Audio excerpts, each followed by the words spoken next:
13 желтоқсан Вистойл жұмысшылар атынан үндеу.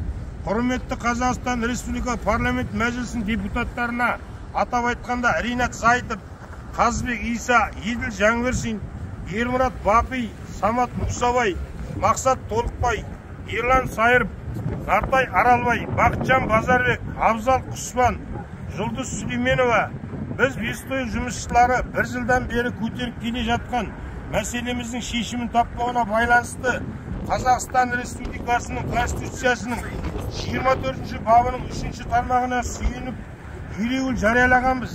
Алайда бүгінгі таңда Қарақия аудандық соты заңды белшесінен басып, конституциялық құқығымызды бұзып, ереуілімізді заңсыз деп танып отыр.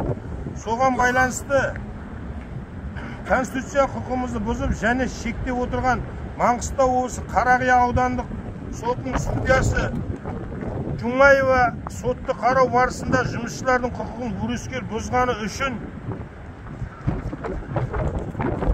шара қолдануыңызды сұраймыз. Вистойл жұмысшыларының қойып отырған 3 талабы.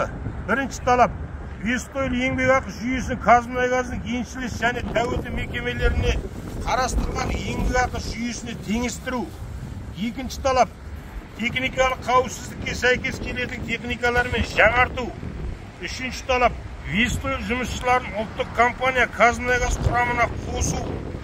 Осы қойып отырған талаптарды Қазақстан Республикасы еңбек кодексінде қарастырылған республика деңгейде әлеуметтік әріптестік пен әлеуметтік еңбек қатынастарын реттеу жөніндегі республикалық үшжақты комиссиямен отырыс ұйымдастырып, еңбек дауымызды сіздердің қатыстыруларыңызбен шешіп берулеріңізді сұраймыз.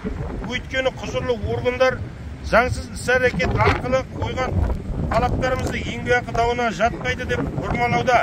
Бізге әділдік керек.